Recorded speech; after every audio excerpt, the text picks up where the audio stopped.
Bonjour à tous et à toutes, bienvenue dans un nouvel épisode de 15-25, l'émission qui traite de sujets de jeunesse. Être enceinte, une expérience merveilleuse pour certaines, désagréable pour d'autres et souvent les deux en même temps. Croyez-moi, je sais de quoi je parle, ma mère a été enceinte. Bon, là je rigole, mais cette blague elle a un sens beaucoup plus profond qu'on pourrait croire. Si je suis là aujourd'hui, si t'es là aujourd'hui, c'est parce que tous nos ancêtres, depuis l'époque des Cro-Magnons, ont tous réussi à trouver une partenaire. Tu prends n'importe lequel de tes grands-pères, ils ont tous réussi à trouver une meuf. Non mais sérieux quoi, rendez-vous compte, nos ancêtres ont survécu au travers de famines, d'attaques d'animaux, de catastrophes naturelles, ères glaciaires, guerres de territoire, feux de forêt, renversements de régime, pour certains même, des révolutions. 2 guerres mondiales. Tout ça pour qu'on soit là aujourd'hui, il aurait suffi que le 15e d'entre eux se foule la cheville en chassant du cochon et c'était fini. C'est vrai en plus. Ce que ça veut dire tout ça, c'est que malgré toutes les conditions atroces qu'on a pu voir tout au long de l'histoire de l'humanité, nos courageuses mamans ont réussi à arriver au terme de leur grossesse et à faire perdurer la race humaine. J'ai pas d'audience là tout de suite devant moi, mais on ajoutera des applaudissements au montage. J'aime bien ça.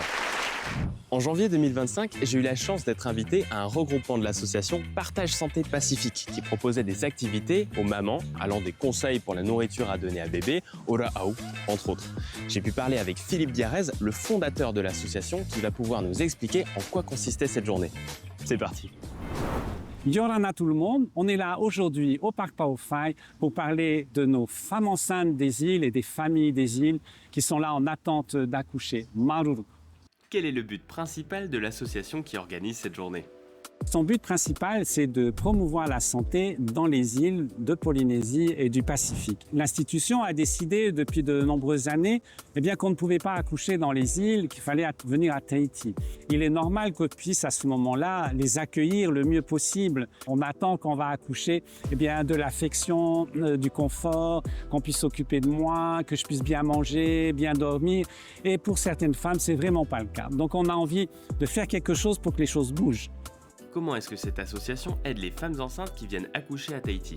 On s'est dit d'abord qu'il fallait, entendre toutes ces femmes, de leur faire exprimer. Elles ne veulent pas déranger, elles essayent de gérer leur sort toutes seules. L'association a déjà cette mission-là, de faire le porte-parole. La deuxième chose, c'est que on remonte auprès des institutions. Et ce que l'on propose, c'est que ces femmes puissent bénéficier du même package qu'il y a pour les personnes vaccinées en métropole. C'est un certain confort qui est proposé en fait. Alors, confort, c'est déjà beau, c'est juste une normalité avant toute chose. Ce n'est pas les 3 étoiles qu'on demande ou les 4 étoiles nécessairement. Comment est-ce que l'association Partage Santé Pacifique est financée ? Bien, merci de poser la question. En fait, pour l'instant, ce sont des dons et tout simplement des dons en ligne sur le site Hello Asso, Association Partage Santé Pacifique. Et j'invite tout le monde qui nous écoute, qui nous voit, de venir nous aider. Pour ça, en fait, c'est de l'argent qu'on utilisera, par exemple, pour payer des cartes de téléphone pour les mamans, pour les aider, pour celles qui sont en grande difficulté, pour le mari s'il y a besoin. Donc, si ces femmes sont enceintes, il est très important qu'elles soient en bonne santé pour que leur grossesse, leur accouchement et ce bébé naissent en bonne santé. Nana, j'espère qu'on se reverra sur les réseaux sociaux et n'hésitez pas à aller sur Hello Asso, Association Partage Santé Pacifique, pour participer à ces magnifiques actions. Maruru! C'était une super journée. Tomber enceinte, quel que soit l'âge, c'est une sacrée responsabilité. Et les femmes sont beaucoup plus souvent tenues responsables que les hommes sur ce point. Même si tout le monde le sait, pour faire un enfant, il faut être 2. Mais bon, pour parler de ça, je vais laisser mon équivalent féminin s'en charger. Alors Mais c'est vrai ça, pourquoi c'est toujours nous qui prenons les décisions ? En l'occurrence, par rapport à la grossesse, est-ce qu'on le garde ou non, au risque que le mec se barre en courant chercher du lait et ne revienne jamais ?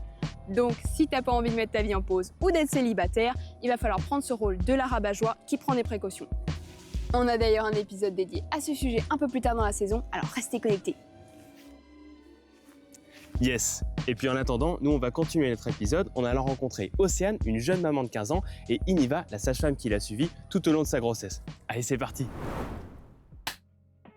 Alors, je m'appelle Estelle Iniva, je suis sage-femme libérale. Je m'appelle Océane Tourois et je suis jeune maman de 15 ans. Salut Océane, est-ce que tu peux nous raconter ton histoire ? En fait, j'ai fait un déni de grossesse.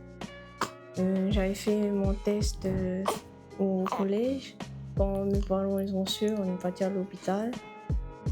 Et arrivé là-bas, on a su que j'étais enceinte de 6 mois, voire 7 mois.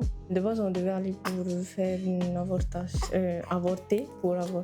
Mais comme ça a dépassé, du coup, on a gardé. Voilà, c'est comme ça que j'ai fait. Bon, je me permets de faire un point important pour rappeler à tout le monde les cartes qu'on a le droit de jouer en France et en Polynésie. Océane est tombée enceinte, mais elle voulait pas avoir d'enfant. Dans ce cas, en France, on a le droit de faire ce qu'on appelle une IVG, une interruption volontaire de grossesse, ou avortement. C'est pas exactement la même chose, mais on va simplifier. C'est une méthode dont la loi varie beaucoup en fonction des pays.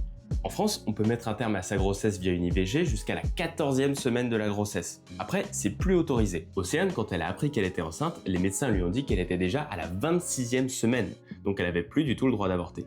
Mais comment c'est possible que Océane se soit pas rendu compte qu'elle était enceinte? Enfin, je veux dire, moi j'en ai vu des femmes enceintes, ça se voit.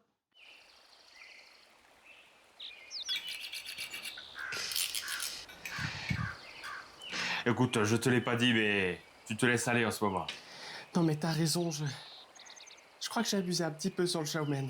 C'est bizarre, je prends que de devant en plus. J'ai pas de... Rien... Non, juste... C'est bizarre, je sais pas.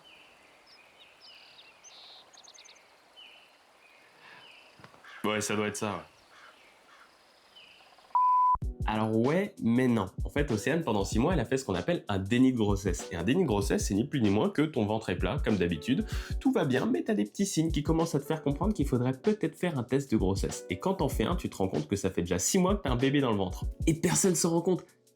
Non mais du coup, peut-être que moi aussi, je fais un déni de grossesse. Ça se trouve, je suis enceinte.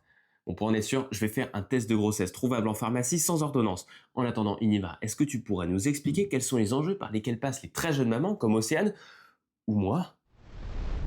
Alors les enjeux, premièrement, c'est la reprise de la scolarité. En général, c'est une découverte souvent tardive. Elles arrivent et c'est un désir d'abord d'IVG. Finalement, le terme est dépassé, donc c'est la surprise pour la famille, il faut garder l'enfant. D'abord, c'est gérer un peu toutes les tensions familiales. Est-ce qu'elle va reprendre l'école?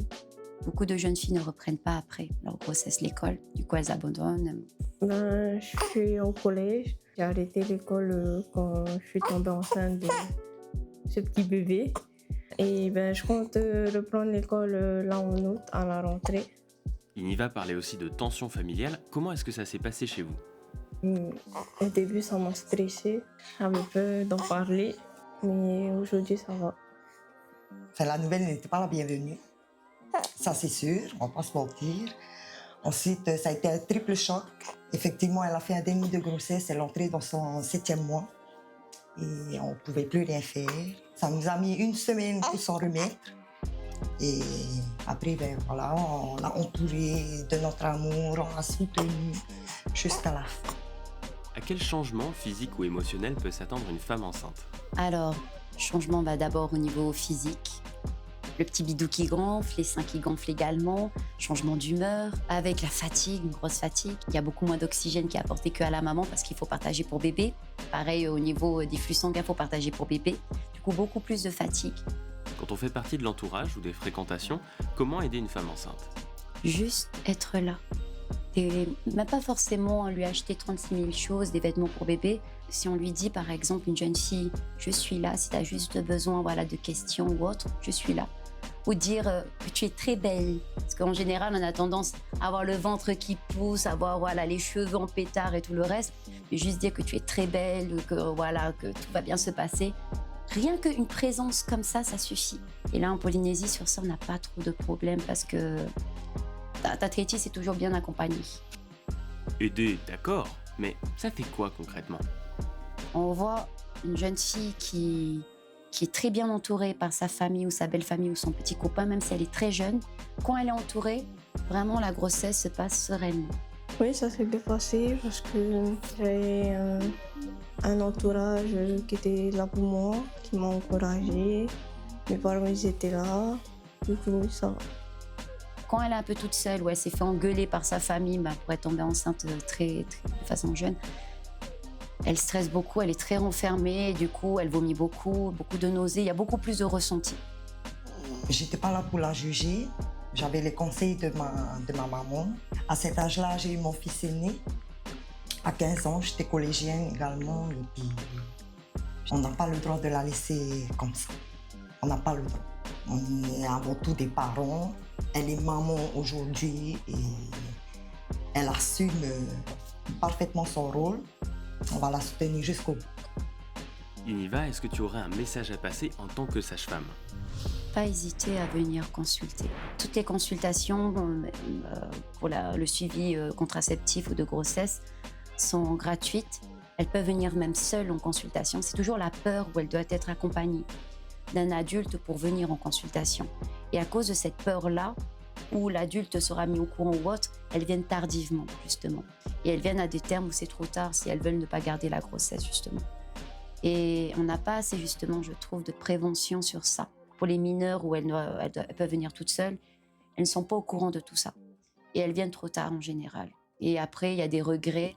Il manque, en fait, ce genre de publicité, de prévention chez les jeunes filles. En tant que mère, quel message voudrais-tu passer aux gens qui nous regardent?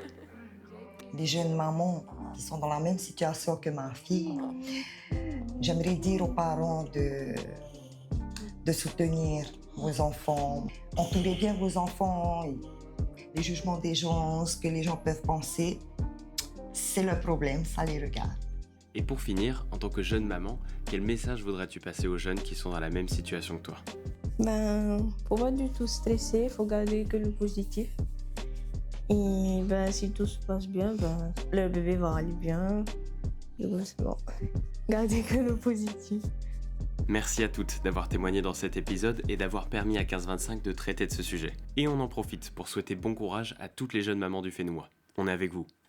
Allez, maintenant que ça c'est dit, Mana présentateur, je te laisse finir l'épisode. C'est entendu.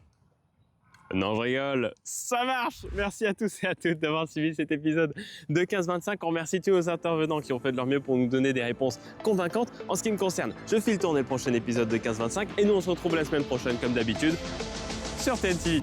Allez, salut.